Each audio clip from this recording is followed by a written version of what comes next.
A whole bunch of things have got to go right for the Blue Jackets this season, but what is the best case scenario for them? Is it making the playoffs?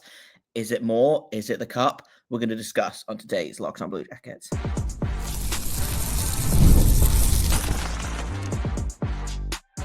You're Locked On Blue Jackets, your daily podcast on the Columbus Blue Jackets, part of the Locked On Podcast Network, your team every day.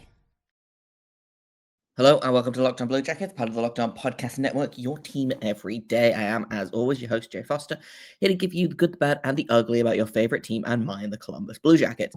Before we get started, I want to thank everyone for making this your first listen of the day every single day. Locked On Blue Jackets is free and available on all podcast platforms and over on YouTube. We're going to do kind of a pair of episodes today and tomorrow, which is today I want to talk about what the best case scenario for this team is and how they get there.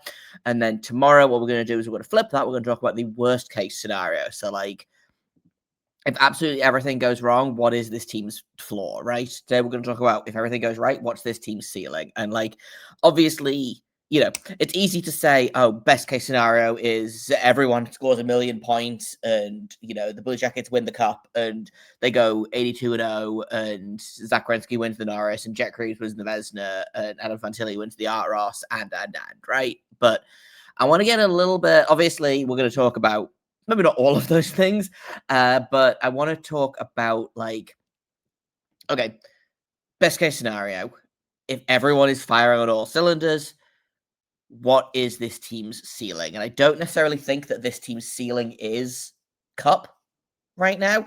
In fact, it's not even necessarily. I don't think that the team, as currently constructed, is capable of winning the cup. 2 years down the line, when when your 21, 22-year-olds are 24, 25, maybe. But we'll get into that. But I want to talk about, like, okay, team as constructed. If absolutely everyone has a great year, the Blue Jackets manage to, figure out the power play. They get great goaltending. They get, great defense. Everyone that needs to take a step forward, Fantilli, Johnson, Marchenko, etc., takes a step forward. Everyone stays healthy. They have a full season of Boone Jenner. They have a full season of Sean Monahan. Like, you get the Zach Werenski that you got last year. And Provorov lives up to his contract. Goaltending. I've already said goaltending, but I'm going to say it again because, as you will notice in my little box on the side, goaltending is key to the Blue Jackets hitting that best case scenario. So, what is the best case scenario for the Blue Jackets? And I think it's fair to say that the expectation is playoffs, right? They were this close. And for those of you who are not watching on YouTube, I'm holding my fingers very, very close together. They were so close to the playoffs last season, right? Like I talked about this last week. They were 2 points away from a playoff berth, excuse me. Playoff booth is something different. They were 3 points away from being the 3 seed in the Metropolitan Division, right? If they'd had one more win and one more overtime loss, they would have overtaken the New Jersey Devils, who sat at 91 points. Blue Jackets at 89 points, right? The team is a little bit better this season than it was last season, I think. And by that, I mean they improved the depth a little bit. They are hoping to get bigger performances from their young stars, right? Like, obviously, we talked a little bit about regression, I think last week or the week before. And, the hope is obviously that the steps forward that the young players take outpace the regression that is going to meet them coming the other way, right? And again, that a lot of that will come down to, do you get a full season of Sean Monahan? Do you get a full season of Boone Jenner, who was very good, very effective for the short amount of time that he was in the lineup last season, right? And when he's in the lineup, he's good, he's effective. He just can't stay in the lineup, it seems. But the expectation, playoffs. Okay. Is this a team built to kind of do what the wildcard teams did last season, which is, Ottawa and Montreal? They put up a fight against. So Ottawa, I believe, lost in 6 to the Maple Leafs. Montreal, I believe, lost in 5 to the Capitals. I might be wrong about that. Is that the expectation of this team right now? Is it, okay, just make the show, get some playoff experience. Like, again, looking at the Blue Jackets roster, there are very few guys on here that have NHL playoff experience, right? Like, it might just be going down the list. Like, Werenski has playoff experience. Monahan has playoff experience. Provorov probably has playoff experience. Is my guess. Fabro probably has a little bit of playoff experience. Severson has playoff experience. Boudjena has playoff experience. Aston Reese has a lot of playoff experience, I feel like. And that's kind of the end of the list. Like Erica Branson has to have playoff experience. He's been here for a million years.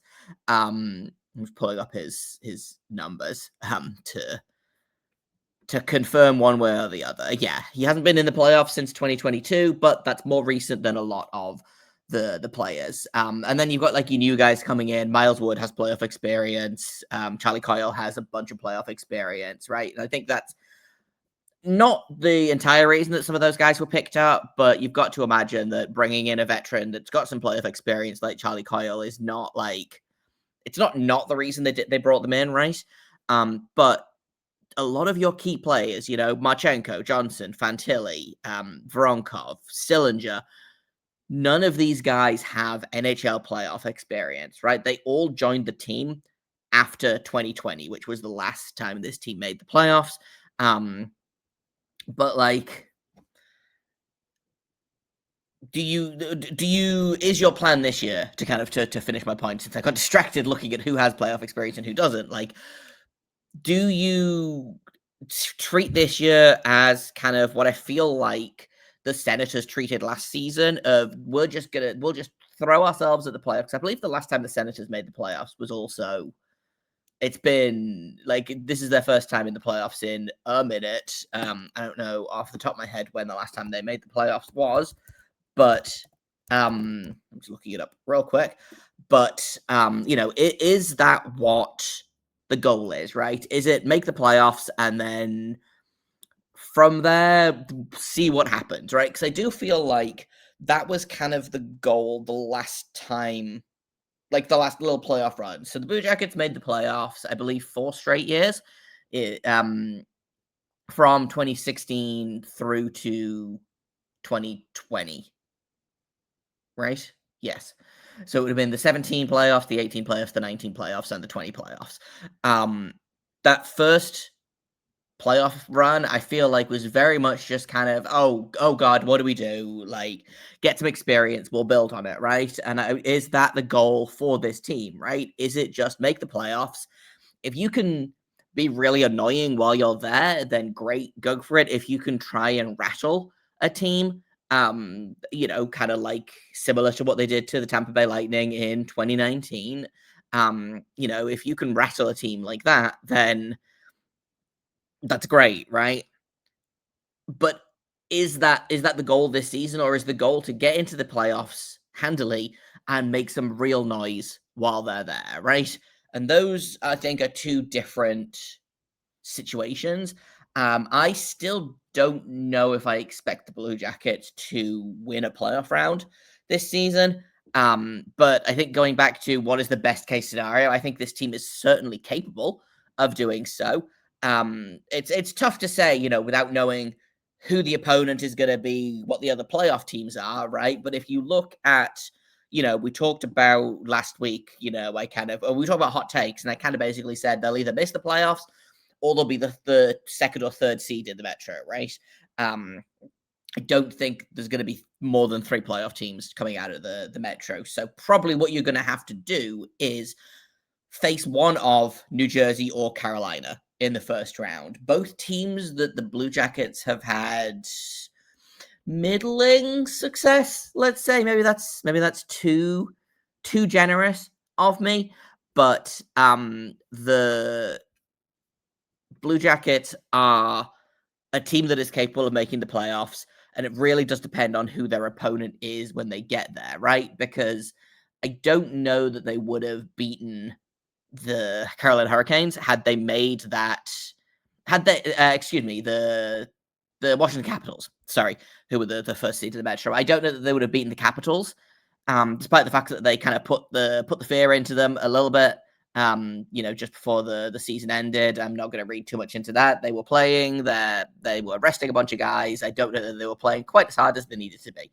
Credit to the guys for playing well, but playoff Capitals would have been a much different beast than the Capitals without Ovechkin and also playing Hunter Shepherd in goal. So, it's very much a case of there was a certain amount of pleasure at watching the Capitals take it to the Montreal Canadiens in the playoffs that I think is probably what a lot of Blue Jackets fans enjoyed.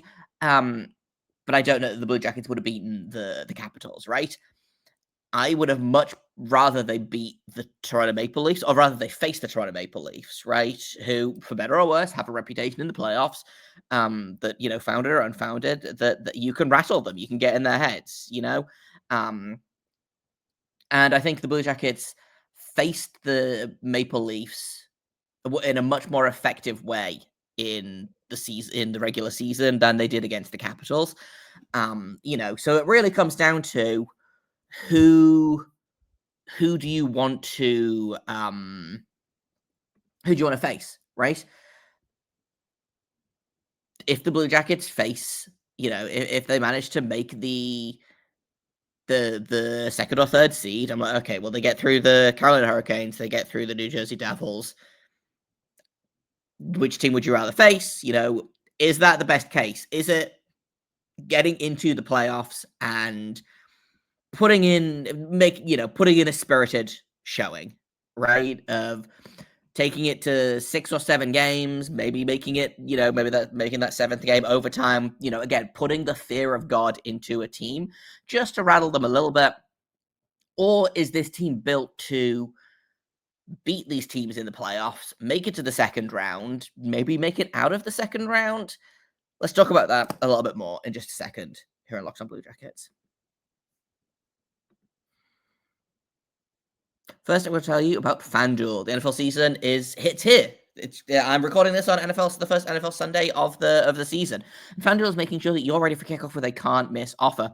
Right now, new customers can bet just $5, and if your bet wins, you're going to get $300 in bonus bets to use across the app.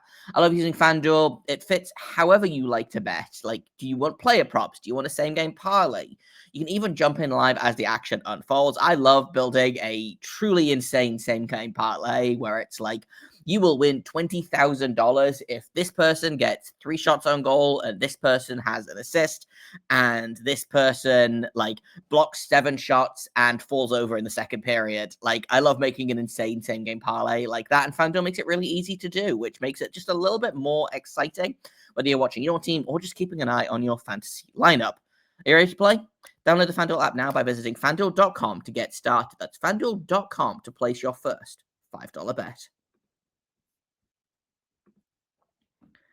Welcome back to Locked On Blue Jackets. We're talking a little bit more about the best case scenario for this team. And I kind of waffled a little bit in the first segment about what is the best case scenario, right? Is it playoffs? Is it more the best case scenario is obviously that they go 82-0 and they win the cup and blah, blah, blah. But this team is not set up to do that.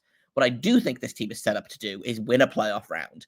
Now, the Blue Jackets have won exactly 1 playoff round in their entire career, and it was the Tampa Bay one. So, they might have only done it once, but it was memorable, right? I don't know that it's going to be as memorable as that when they do it. I think it's probably going to be, it's not going to be as fun. It's not going to be as sexy. It's not going to be as glamorous.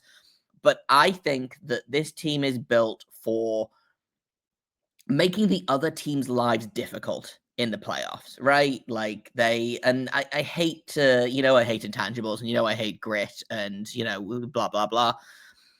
This team is bigger and heavier than they were last season, but they haven't really sacrificed skill to bring in more size, right? I think that they've brought in some guys with a lot of playoff experience, guys like Charlie Coyle.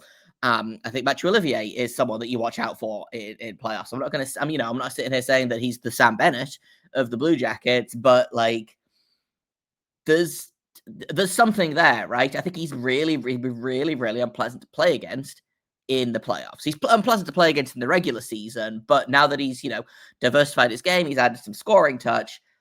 But if the scoring dries up, he's not afraid to throw his weight around and again, make things unpleasant for the other team. I don't know that you're going to see a Conor Smythe performance out of Matthew Olivier like you did with Sam Bennett, but, there's something there. Boone Jenner is built for playoff hockey. If Dmitry Voronkov can figure his conditioning out, like, he feels like he's going to be great in the playoffs. He's enormous. He scores he scores a lot of dirty goals, right? If he can figure out A, how to score at even strength, and B, to keep his conditioning up, like, that's a playoff performer, right? I think Cole Sillinger is that kind of guy that performs well in the playoffs. He kind of sneaks in under the radar because he's playing on the third line. He's playing on the wing now, more than likely. And he feels like a guy that you don't pay a lot of attention to because you're busy worrying about your Monahans, your Fantillis, etc. Fantilli, obviously, you peg him as you put him in as a big playoff guy, right? But it's the kind of the quote unquote unsung heroes, and the Blue Jackets have a fair amount of them. So again, I don't know that this team yet is necessarily built to make real waves in the playoffs, but my guess is if they make the playoffs, they're gonna win a round, right? And so for me, best case scenario is okay, lose the second round in 6 games, right? That to me feels like best case scenario. Maybe win the second round. Opponent depending, team depending, etc. But right now I'm looking at best case scenario for the Blue Jackets, and best case scenario is winning a playoff round.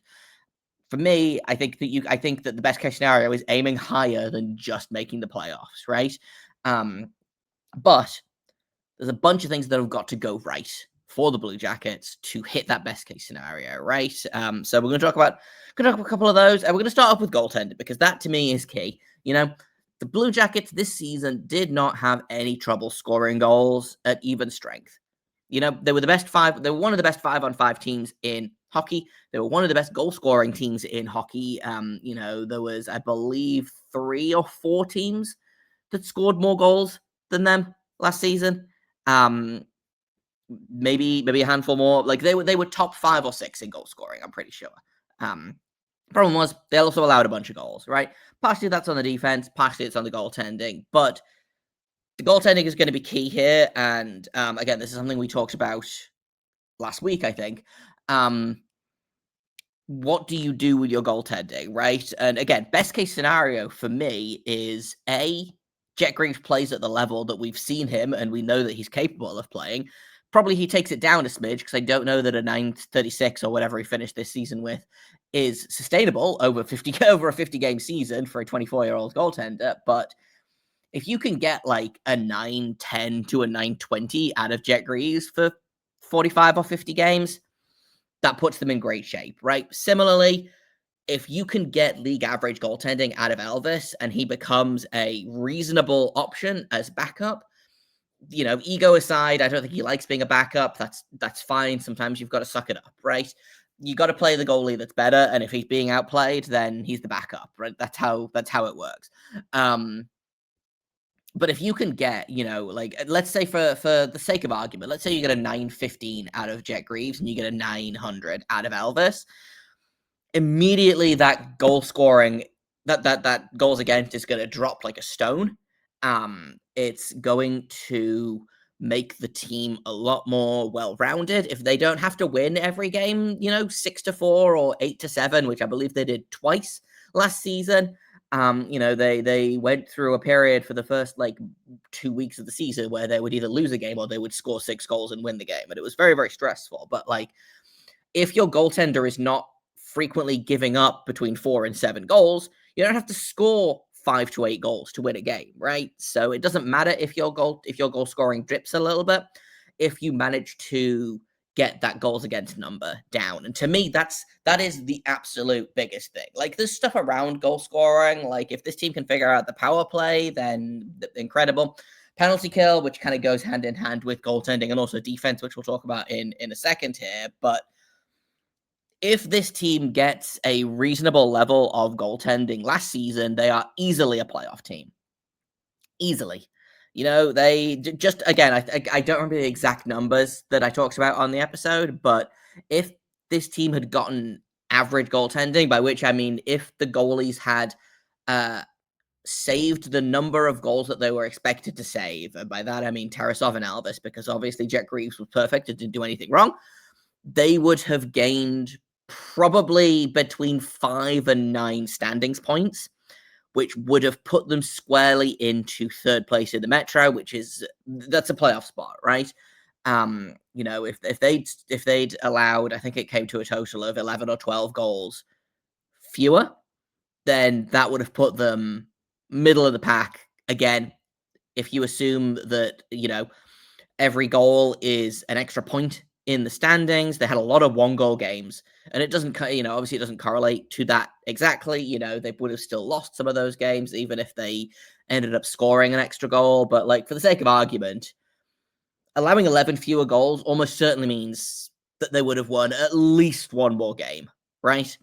At least one more game and gotten one more overtime loss as well, or 2 wins and, some of those overtime losses taken that to a win, right? So they would have picked up, if you could pick up 3 standings points, that's a playoff team, right? And if they'd had, again, with the league average goaltending, they easily would have done that. So they don't need the goaltending to be excellent. They just need it to be serviceable. They just need half decent goaltending, right? And, obviously the best case scenario, again, with goaltending is that you get Elvis back to where you think he could be. He had a 928 in his rookie season, I think.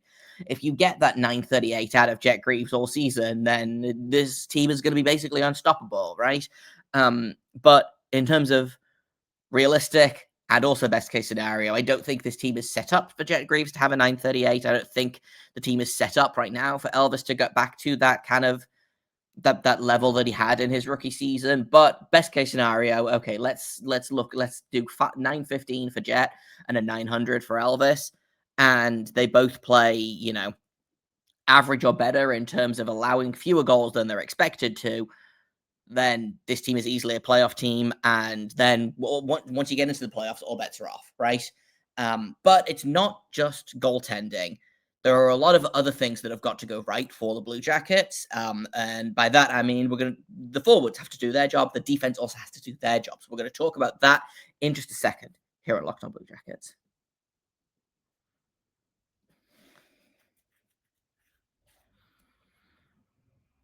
Welcome back to Locked On Blue Jackets. We're talking about the best case scenarios for the Blue Jackets this season. Is it playoffs? Is it more? We've talked about how important the goaltending is for them hitting that best case scenario, and also what best case scenario is for the goaltending.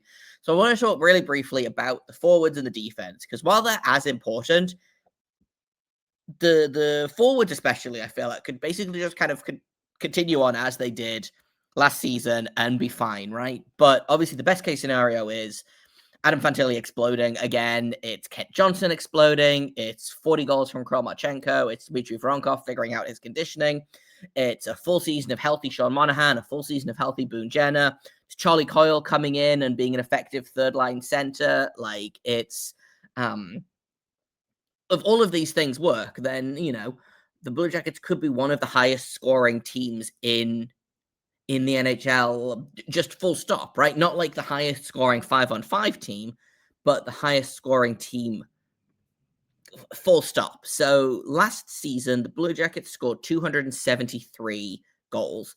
The highest scoring team was, I believe, the Tampa Bay Lightning, who scored 294 goals. There is absolutely 11 more goals in this team, right? And, other teams got better. Goal scoring is going up in the league anyway. So my guess is that at least one team hits the 300 goal mark next season. There's a world where that's the Blue Jackets, like if you just kind of look and you're like, right, okay, well, if you have a full season of Sean Monahan, for example, then there's another at least 10 goals there, right? Like, if he's healthy, then that's probably a 30 goal season. If you can get 5 more goals out of Kromachenko, if you can get 5 more goals out of Dmitry Voronkov, if you can get some goals out of Cole Sillinger, like if you can get like you add Charlie Coyle's goals in, if you get a full season of Boone Jenner, that's another.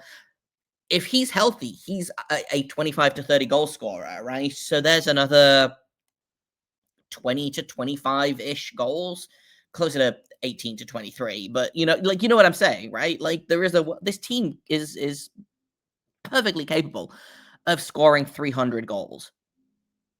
And that's a tough thing to do. Again, the goal scoring is going up, save percentage is going down because this happens, right? It's the NHL is a cyclical league. I assume this will continue for a couple more years, and then goalies will get better again, and then they'll get mad that the goalies are too good and change the rules and, blah, blah, blah.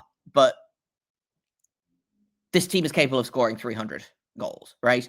It's little incremental increases from everyone, plus like a full season of Sean Monahan, a full season of Boone Jenner.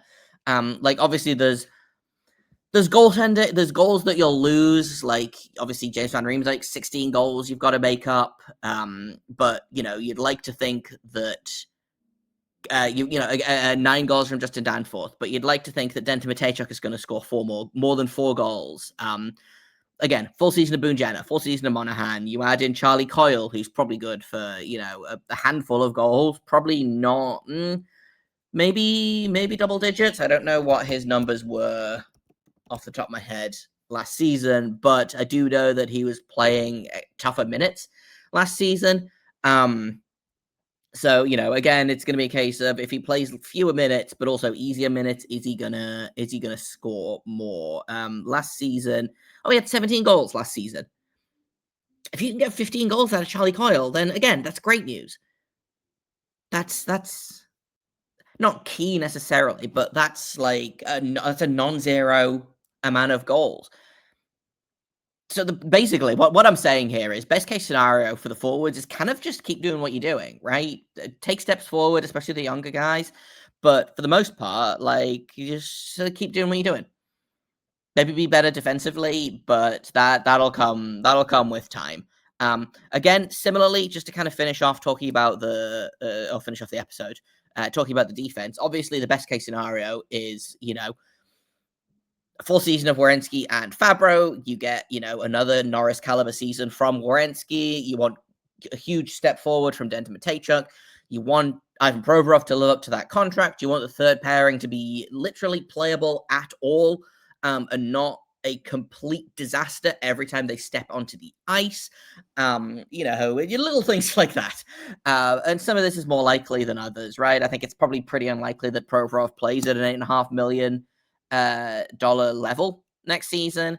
I don't know that the third pairing is going to be anything to write home about, especially because it looks like it's going to be Severson and Gabranson, which might be an adventure that I'm not super psyched about. But, I think it's very reasonable to expect another, 80-point season out of Zach Werenski, especially, when you put him full season of Dante Fabro. I think it's reasonable to think that you're going to get steps forward from Denton Matejchuk, who did a lot of good off-puck work last season and didn't really shoot the puck at all ever, which is maybe unkind of me to say, but in 45 games, he had 44 shots on goal. So, an average of just under a shot on goal per game. Obviously he is not playing as much as some of the other defensemen, but when you look at, other defensemen, Ivan Provorov had 100 shots in 82 games. David Severson had 91 in 70. Zach Werenski kind of an outlier and shouldn't be counted here, but he had almost 300 shots on goal in 81 games, right? So I'm not asking for that level, but if you can average, as a Denton Matejchuk, if you could double those shots on goal, your shooting percentage will probably go up a little bit as well. Just because, again, this is mostly anecdotal, but, volume shooters score more. That being said, Zach Werenski shot at 7.7% last season. and still had 23 goals. Truly bonkers from Zach Werenski. But like, if you can get Denton Matejchuk to shoot at about 12% and also double his shots, then that's 10 goals you're going to get from Denton Matejchuk, right? So like, just a really basic thing, like get Denton Matejchuk to shoot the puck more is going to lead to, improvement from Matejchuk. Best case scenario, like the best case scenario for Denton Matejchuk is that he is like a 40 to 50 point guy next season. The Blue Jackets really didn't get scoring from their defensemen that weren't named Zach Werenski last season. Like the second place in terms of goal, in terms of scoring was Ivan Provorov, who had 33 points in 82 games. Fabro had 26 in 62. Stevenson had 25 in 70. Matejchuk 13 in 45. Christensen 8 in 68. Jack Johnson had 6 assists. Jordan Harris had 5 points. Branson had 4 points in 16 games. And David Jiricek had 1 lone assist before they sent him to Iowa, which seems mean, but is what happened. But what I'm saying, right, is I think you add up every other defensive scoring and you probably just about end up where Werenski was on his own, right? So if you can get 40 points out of Denton Matejchuk, then immediately that is a huge help to scoring from the back end, which is something that this team did struggle with this season for every player that's not named Zach Werenski. So again, best case scenario, right? Norris level goal defense from Werenski. Provorov lives up to his contract. Business as usual from Fabro. Big step forward from Matejchuk. And that's a pretty decent, like, a lot of this hinges on if, right? But if you can get $8.5 million defense out of Ivan Provorov and you get a step forward from Matejchuk, suddenly that's a really, really solid top 4 defense core. I don't think that's super likely for a variety of reasons, and I don't. But I'm going to get labeled as just a biased hater of Provorov, but like whatever. It's too much money for too long. He's not going to live up to that contract. And frankly, the best thing about that contract is it makes the Damon Stevenson contract look way less terrible, which is not necessarily the ideal, right? But if all of these things go right, playoffs are going to they are going to waltz right into the playoffs, right? Once you get there, whole different ball game. But this is a team that is capable of winning in the playoffs if they can get there. And how they get there is a bunch of stuff going right. Nothing out of this world. I know I've talked about a lot of like, oh, what if we get 920 goaltending from Elvis? And what if Provorov has 1 million points and, you get 50 goals from Kramachenko? Like, none of this is super likely. And I don't think I actually said 50 goals from Kramachenko necessarily, but you get my point, right? A lot of things have to go well. A lot of things have to go really well. But if they do, and if everything goes well, we're laughing. That's what I've got for today. Like I said, tomorrow we're going to do the flip side of this. We're going to look at what the worst case scenario for the Blue Jackets is. Is it being a lottery team? Is it ending up in that kind of mushy middle of teams again of, not good enough for a high draft pick or not bad enough for a high draft pick, not good enough to make the playoffs? Like, which of those is worse? And also, like, again, we'll go through, well, what happens if the defense is bad? What happens if the goaltending is bad? What happens if the forwards regress and the young players don't take steps? We'll talk about all of that in tomorrow's episode. Thank you for listening to this episode, for making it your first listen of the day every single day. Locked On Blue Jackets is free and available on all podcast platforms and over on YouTube. You can find me over on Blue Sky at JAKOBFORSTER. You can find the show at LO_Blue Jackets on Twitter. And email me if you have comments, questions, criticisms. You can find me at lockedonbluejackets@gmail.com. Thank you once again for listening, and until tomorrow, make sure you stay. Oh, because we're back to daily. So Monday through Friday, you're going to get my dulcet tones talking all about Blue Jackets. So tomorrow, brand new episode. Hooray! That's coming up. Until then, stay locked on.